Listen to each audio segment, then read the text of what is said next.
Hello, and welcome to another brand new episode on Boundary Line Podcasts. Dillon Pink here. I've got Sheldon Dougherty as usual with me on the show. And yes, today we're going to be discussing about another team that's in some sort of trouble, but we're expecting them to bounce back really good. And that is none other than the Delhi Capitals.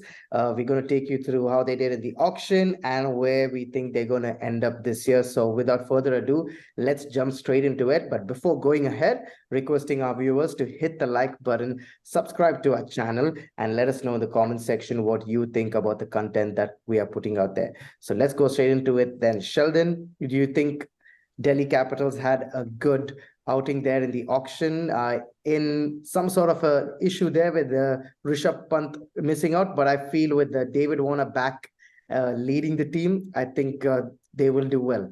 Yeah, I think most sides would have struggled losing Pant as skipper, but I think Delhi had a very good replacement as captain. Of course, an IPL winning captain in David Warner as well. So, you couldn't have asked for a better person to lead them. And he led Sunrisers for many years very well, Dill, as well.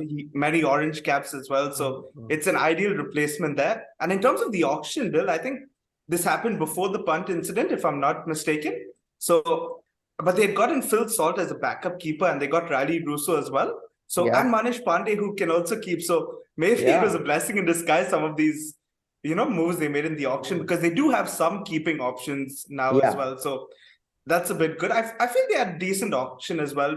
What did you think about it, though?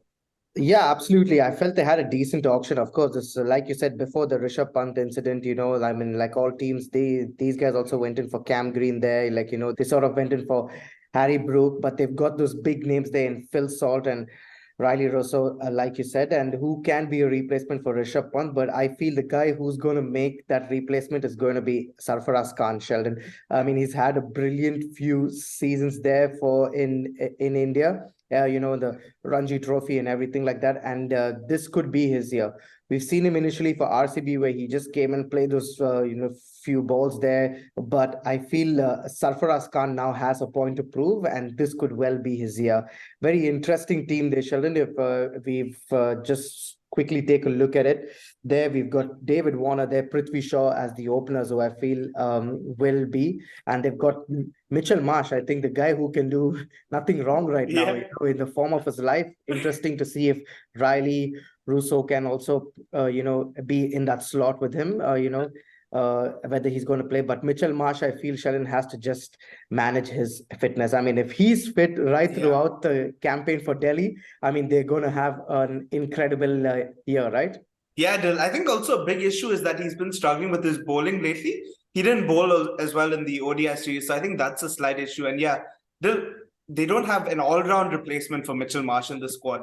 So that's an issue. They went really hard for Cameron Green in the auction as well, because I'm sure they wanted someone as cover. So that's one thing with Marsh. They'll want to, try to make sure he gets through the whole season. But Riley Russo as replacement isn't bad at all at number 3 if he comes in, because he's also been in great form over the last year or so. So those are two good players they have who could play at number 3 there. Yeah. And then, of course, you get into Yash Dul. This could well be his year also. Yash Dul is playing absolutely well in India. So this could be that sort of a year for him where he finally, everyone sits up and takes notice of Yash Dul. And of course, we've got Sarfaraz Khan, who will be the replacement for Rishabh Pant. They've got Rovman there from the West Indies. Last year, I think he had a few good knocks. Didn't probably get his team over the line there in a few matches, but he is also destructive when it comes to when he's in full flow. And of course, another guy who's another champion in the recent past has been Akshar Patel. With him bowling his left armers there can be really helpful. Then they've got Kuldeep Yadav. Also, who's another damn good bowler. They've got Mustafizur, they've got Andrik Nokia, they've got Kamlesh Nagarkoti. So they have a lot of bowling options, Sheldon, like we're seeing there. Honestly, Sheldon, I felt that Pant, while leading the side, is not at his absolute best. I don't know if you got the same thing as well. So this might be a good option, for David Warner getting back into this new franchise. Of course, he played last year for them as well. But, with him leading the team, it's a different guy altogether, right?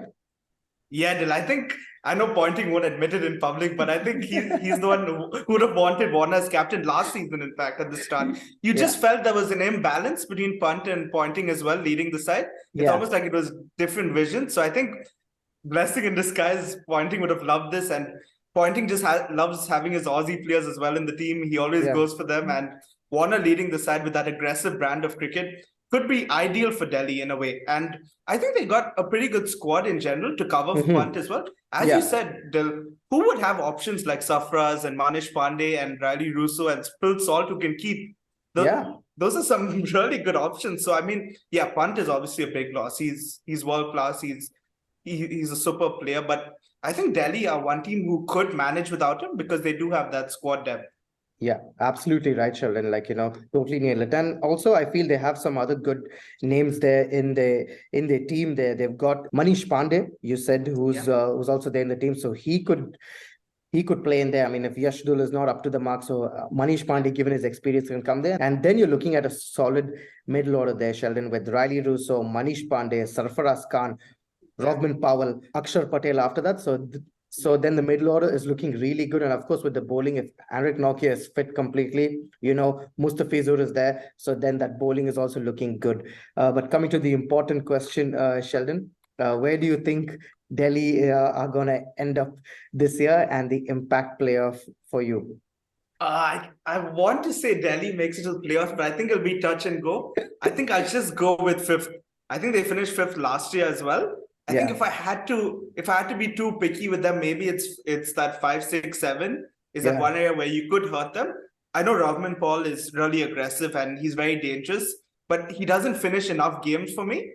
Like, many of the good finishers do. And Akshar as well, we know is really good and he could do that role. So I feel that 5, 6, 7 would determine a lot for me. If they can finish games, then Delhi could easily make the playoff. But that's one area which I look as a concern. And the player to watch still for me, I'd go with Prithvi Shaw. I just find him so exciting to watch, and I'm shocked he doesn't get more games for India. Prithvi Shaw, I think he's a wonderful talent. He looks like he could play Test, one day ODIs. He could do everything, I feel. So I just feel he's going to have an excellent tournament as well. What about you, Dil? Interestingly, Sheldon, even I have the same view like you, so I feel Delhi won't make it into the top 4 there. I mean, they have all the makings to go past the top 4, but like you said, that crunch time, I don't know if Akshar Patel, Riley Russo, all these guys can actually make it count because, I mean, don't get me wrong, the top order is really good there with, David Warner, Prithvi Shaw may have to get more of the runs for them and constantly do that or over the course of the campaign. But yes, I would want them to make it into the top 4 because they have an exciting team there, but I just see them coming in 5th and 6th, somewhere around that mark. And the impact player for me, for them this year, I hope so he does well. I'm going to back him this time. I'm going to say it. It's going to be Sarfaraz Khan for me. I feel he's just been in and out of the team. I mean, and with him not getting a chance into the national side there, and I just feel he's got a point to prove. And with Ricky Ponting there as a coach in the team and with David Warner there to lead them, I just feel this could just be the year for him, Sarfaraz Khan, where he just comes out and being like, okay, fine, I'm going to take on everyone here. And so hoping that he does well, Sheldon. And any other thing do you want to add about them? I think also one thing we didn't mention was David Warner's form of late. It hasn't been as good as before, but you can't write off Warner. He'll just suddenly come first game, he might hit a 50 and then who knows, he'll be top run scorer. So we can't write him off. But his form coming into it is a bit of a worry. And looking at Delhi's batting, as you mentioned, they need a lot of runs from their captain, to give them those starts. Because if he doesn't get a start, then there's pressure on that 3, 4, 5, and then, then they're in trouble. So I think, David Warner's form is one thing to look at for me. Well, David Warner's form is one thing everyone's going to look forward to. And of course, all their fans will be hoping that David Warner comes good. Because if he's there and if he's in form, then this Delhi side is looking absolutely dangerous. But that's it from us, guys, on this team review. Stay tuned for more updates and we'll see you soon in the next video. Thank you so much.